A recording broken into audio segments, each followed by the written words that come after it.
Welcome to my channel. Myself Priyanka Gupta.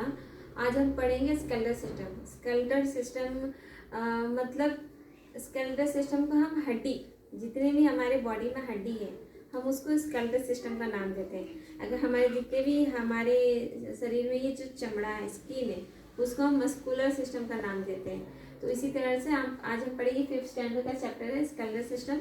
आज इसको हम सीबीएसई बोर्ड का है, आज इसको कंप्लीट करेंगे। कंप्लीट तो नहीं होगा, जितना हो सके उतना मैं आज इसको कंप्लीट करूँगी। तो आज पढ़ेंगे स्केलेटल सिस्टम। स्केलेटल सिस्टम हमारे शरीर के लिए बहुत ज़रूरी है। अगर स्केलेटल सिस्टम हमारे शरीर में नहीं होगा तो शेप नहीं मिलेगा हमारी बॉडी को। तो skeletal system is a very essential system of the body. ये हमारी बॉडी के लिए बहुत एसेंशियल मतलब ज़रूरी, बहुत ज़रूरी है। It consist of all the bones and joint that connect them. और ये जो स्केलेटल सिस्टम है इससे सारे बोन्स क्या है, जॉइंट है और कनेक्ट है एक दूसरे से। सारे क्या है, कनेक्ट है। ऐसा नहीं कि अलग से कोई स्केलेटल सिस्टम है, सब एक दूसरे से कनेक्ट है। इसे हम ये हेल्प क्या करता है, ये हमें move around keep our body organ safe. ये जैसे कि ये हाथ हमारा ऐसे राउंड हो रहा है, कैसे हो रहा है, ये अंदर में हड्डी है तभी तो ये राउंड हो पा रहा है। यहाँ पे राउंड होने का सिस्टम, ये हमारा शोल्डर है, ये कैसे राउंड हो पाता है, तो अंदर में यहाँ पे जो हड्डी है वो घूम सकता है, इसलिए राउंड हो पा रहा है, move around keep our organ safe. अगर हमारे बॉडी में यहाँ पे जो रिब केज होता है, अगर ये ना रहे तो हमारे ऑर्गन सेफ नहीं रहेंगे। जैसे कि हार्ट हो गया, लंग्स हो गया, ये रिब केज की वजह से हमारे ऑर्गन जो है सेफ है, नहीं तो क्या होंगे, सब के सब सारे गिर जाएंगे। तो ये हमारे ऑर्गन्स को क्या करता है, सेफ करता है।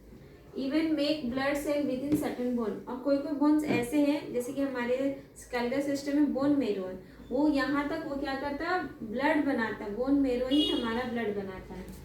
Then the skeletal and muscular work together to make our body move. Skeletal और मस्कुलर मिल के हमारी बॉडी को क्या करते हैं, मूव कर पाते हैं।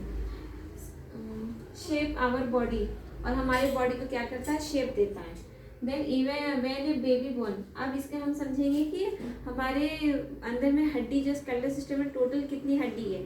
जब हम पैदा होते हैं उस समय हमारे में 300 हड्डी होती है। आप बच्चों का गर्दन देखोगे, बच्चों का गर्दन कैसे ऐसे से मूव हो जाता है, लेकिन अब हमारा होता है, नहीं होता है।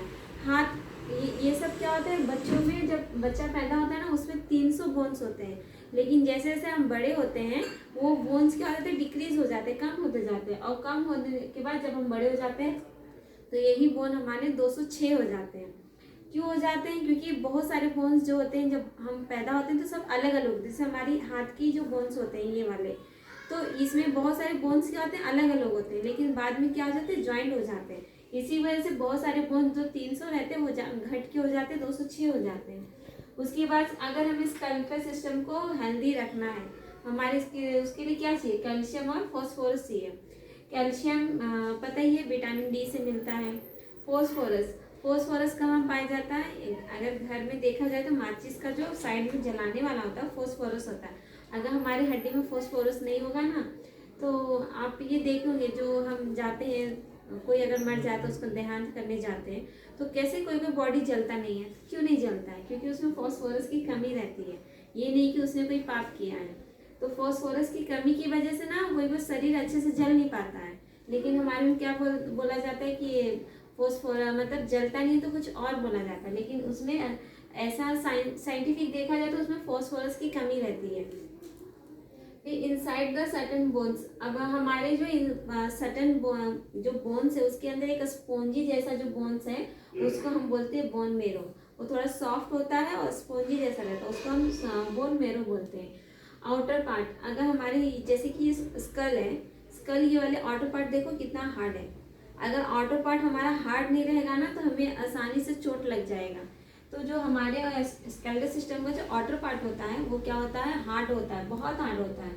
अगर हमें बोन्स को हेल्दी रखना है, हेल्दी बोन्स के लिए हमें क्या चाहिए, अच्छा खाना खाएंगे। अच्छा खाने में हमें कैसा खाना चाहिए, अगर हेल्दी बोन्स करना है तो कैल्शियम से भरा हुआ खाना चाहिए। कैल्शियम देखो जैसे दूध से मिलता है, दूध से बनी हुई जितनी चीज़ें सब में कैल्शियम मिलता है, और विटामिन डी से भी कैल्शियम मिलता है। फॉस्फोरस का खाना चाहिए, तो ये सब खाने से हमें विटामिन डी अच्छे से मिलेगा। विटामिन डी अच्छे से मिलेगा तो हमारे जो बोन्स है वो क्या होंगे, हेल्दी रहेंगे। तो इसके आगे भी हम करेंगे नेक्स्ट। इसके बाद हम कुछ पढ़ेंगे स्केलेटल सिस्टम में parts of the skeletal system. जितना 5th स्टैंडर्ड में है उतना मैं आपको पढ़ा देती हूँ उतना। तो सबसे पहले है स्कल।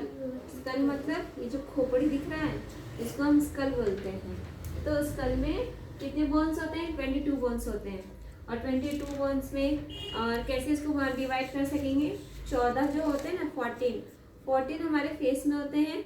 बाकी के जो 8 रिमेन है वो हमारे ये जो बोन्स है यहाँ पे होते हैं 8। 14 अगर हमें चेहरे का बोन्स याद रखना है कि चेहरे फेस पे कितने बोन्स होते हैं तो उसको हम इस तरह से याद करते हैं 14वीं का चांद। मतलब हमारे चेहरे में कितने 14 बोन्स है तो उसको 14वीं का चांद याद रखेंगे तो चांद से हमारा चेहरा याद आ जाएगा। तो इस तरह से हम चेहरे के बोन्स को याद रख सकते हैं कि 14 बोन्स हमारे चेहरे में होते हैं। 8 बोन्स जो होते हैं ये जो हमारे हैं ना सब इंटरलॉक होते हैं एक दूसरे में, इंटरलॉक टुगेदर होके ये 8 बोन्स बन जाते हैं। और जो हमारे चेहरे में जो बोन्स है ना सिर्फ ये वाले बोन्स हैं। आप बोलो कुछ और या कुछ खाओगे तो जो हमारे पूरे स्कल में जितने बोन्स है सिर्फ ये नीचे वाला जो बोन्स दिख रहा है बस ये मूवेबल है, बस ये हिलता है। बाकी हमारे चेहरे में जितने बोन्स है कोई मूव नहीं करता है। वो भी जो ये मूव होता है किसके लिए होता है? ईट के लिए, खाने के लिए या बात करने के लिए होता है। बाकी हमारे स्कल में जितने बोन्स है कोई मूव नहीं होता है। उसके बाद है हम पढ़ेंगे, ये हमारा स्कल हो गया। स्कल में कितने बोन्स होते हैं? 22। उसके बाद हम रिब केज पढ़ेंगे। रिब केज क्या करता है? रिब केज जो कंसिस्ट होता है इसमें रिब केज में क्या क्या होते हैं? स्टेरम होते हैं, रिब्स होते हैं, वर्टेब्रल कॉलम होते हैं। रिब केज करता क्या है? रिब केज हमारे हार्ट्स को, लंग्स को, सबको प्रोटेक्ट करता है। अगर नहीं रहे ना तो सारे के सारे नीचे गिर जाए। ये रिब केज की वजह से ही हमारे लंग्स और हार्ट एक जगह पे फिक्स है। फिर उसमें होते क्या है?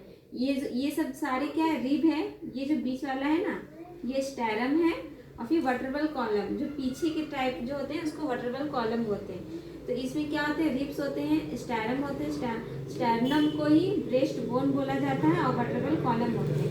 तो रिब केज में रिब केज जो है, रिब कितने होते हैं? तो ये 12 पैर को अगर 12 को 2 से मल्टीप्लाई करें तो कितना हो जाएगा? 24 हो जाएगा।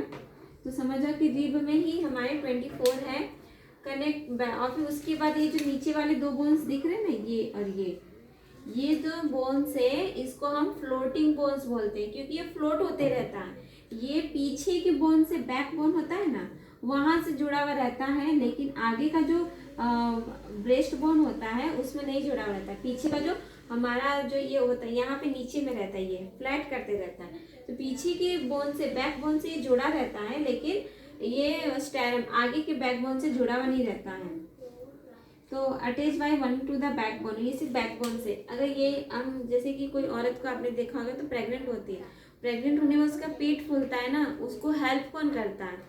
अगर ये पूरा रिब अगर हमारा यहाँ पे पूरा पैक होता ना तो ये कभी भी हमारा पेट को फूलने की मतलब नहीं हो पाता।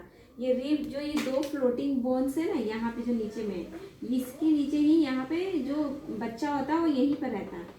तो ये जो फ्लोटिंग बोन्स है इसको हेल्प करते हैं कहीं ना कहीं पेट को बढ़ाने में। तो ये था हमारा रिब था। हमने आज ये पढ़ा, स्कल पढ़ा, रिब केज पढ़ा। इस वीडियो में बस इतना ही। अगर मैं वीडियो पसंद आता तो प्लीज़ कमेंट करें। इसको मैं पूरा डिटेल में अच्छे से पढ़ाने के लिए आगे करूँगी। और फिर प्लीज़ लाइक एंड सब्सक्राइब करके जाए, सपोर्ट करें। Thank you.